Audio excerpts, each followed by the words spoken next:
3-team blockbuster trade at Austin Reeves, yan ang ating pag-uusapan. Final seconds. Bryant for the win. Bang! Maaari naman may salba pa ng Lakers ang kanilang season gamit ang 3-team blockbuster trade na ito, na kung saan ay makukuha ng Lakers itong si Kyrie Irving. At ito nga mga idol ang nasabing trade idea ng tatlong kupunan, na makukuha nga daw ng Toronto Raptors sila D'Angelo Russell, Rui Hachimura, Richaun Holmes, Max Christie at ang 2027 first round pick mula sa Dallas. Samantalang makukuha naman ng Dallas Mavericks itong sila Pascal Siakam, Gary Trent Jr., Garrett Temple at ang 2029 first round pick mula sa Lakers. Habang makukuha naman ng Lakers itong sila Kyrie Irving at Markieff Morris, na para nga daw sa Toronto Raptors ay maganda ang move na ito. Lalo at nasa expiring contracts na daw sila Pascal Siakam at Gary Trent Jr. Isa pa ay may mga assets din daw silang makukuha, na kahit naman daw na nag-e-struggle itong si D'Angelo Russell sa Lakers, ay bagay naman daw ang kanyang opensa sa bagong head coach ng Raptors na si Darko Rajakovic. Na isa nga daw kasing versatile combo guard itong si D'Angelo Russell na may average na 14 points at 6 assists per game. 27 pa lang naman daw ang edad ni D'Angelo Russell kaya panigurado daw na meron pa itong mga ipapakita pa. Habang ang 24 years old na si Rui Hachimura ay maaari daw nilang gawing backup ni Scottie Barnes. Lalo at may average din ito ngayong season na 11 points at 3 rebounds per game. At ito naman daw si Max Christie ay possible din itong mapasama sa rotation ng Raptors at ma-develop na rin sa high-level na two-way guard. Samantalang para naman sa Dallas Mavericks, ay kailangan nga daw talaga nila ng makakatulong ni Luka Doncic pagdating sa front court. Lalo at nitong nakaraang buwan ng December ay nag-a-average lang naman itong si Luka Doncic ng 37 points, 8 rebounds at 11 assists per game. At nasa above 500 na rin daw ang kanilang kupunan. Kaya dapat daw nilang palakasin ang kanilang front court.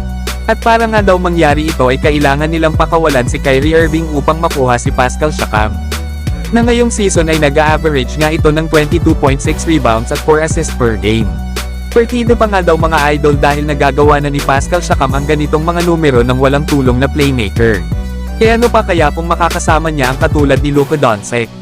Kaya bagay daw itong maging number 2 option sa kanilang opensa sa likod ni Luka habang active din ito sa pagkuha ng mga rebounds.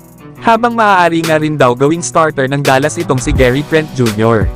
Lalo at isa nga din daw itong defensive player na kayang makapag-stretch ng floor sa very high level, na kung saan ay may average ito ngayong season ng 11 points at may 38% beyond the arc. Kaya perfect daw itong role player ng Dallas Mavericks na panigurado na magkakaroon daw ito ng maraming open dahil kay Luka Doncic. Habang si Garrett Temple naman daw ay maaari naman daw gamitin ng kanilang kupunan coming off the bench bilang defensive stopper. Habang mas mahalaga din daw ang 2029 pick na nakuha nila sa Lakers kesa sa 2027 pick na ibinigay nila sa Raptors. Samantalang para naman sa Los Angeles Lakers ay sa wakas daw ay makukuha na ni LeBron ang matagal niya nang gusto na mangyari. At ito nga ay ang makasama niya muli si Kyrie Irving. Matagal na kasi itong kinukuha ng Lakers last season pa sa Brooklyn Nets kaso ay sa Dallas ito trade ng may-ari ng Nets. Na ngayong season nga ay nag-a-average naman ito ng 22 points, 4 rebounds at 5 assists per game. Kaya tama lang daw na i-trade ng Lakers ang tatlo nilang players na hindi naman nakakapag-contribute ng maganda. At si Kyrie daw ang tamang player para kana LeBron at Davis. Lalo at possible daw na ito na ang huling season na makikita natin si LeBron na maglalaro. Kaya kailangan daw ng Lakers bigyan si LeBron ng extra pang star player na makakatulong nito na manalo ng championship. Lalo at itong si Kyrie Irving daw ang isa sa mga pinakamahusay na isolation scorer sa kanyang generation. Mababawasan nga daw ni Kyrie ang trabaho ni LeBron na maging playmaker lalo at kilala ito bilang isang mahusay na ball handler. Kaya bagay na bagay daw ito kasama nila Anthony Davis at LeBron James. Nakailangan nga lang daw ni Kyrie na mag-commit para sa kanyang depensa kapag ito ay napunta na sa Lakers. Kaya panigurado mga idol na panalo talaga dito ang tatlong kupunan sa nasabing 3-team trade idea. Pero kayo mga idol, ano ang masasabi nyo dito? Samantalang inamin naman ni Austin Reeves na hindi na nga daw maganda ang vibes ng kanilang kupunan sa locker room. Para kasi kay Austin Reeves mga idol ay nawala nga daw ang magandang vibes ng kanilang kupunan kapag lagi silang natatalo. Kaya naman nag-aalala na nga daw itong si Austin Reeves dahil sa nangyayari sa kanilang team. Lalo at hindi nga din daw talaga nito ini-expect na magiging masaya sila lalo na kung sa papaano sila maglaro. Magiging masaya nga lang daw siguro sila kapag nalaman na nila ang dapat nilang gawin kaya dapat daw nilang maipanalo ang mga susunod nilang laro. Yan nga mga idol ang mga sinabi ni Austin Reeves. Na sino ba naman kasi ang magiging masaya at kaya pang magkapagbiro kung palagi silang natatalo.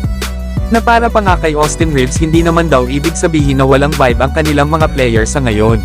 Ay hindi na nila gusto ang isa't isa. Na napo-frustrate nga lang daw talaga ang bawat isa sa kanila dahil sa natatalo ang kanilang pupunan.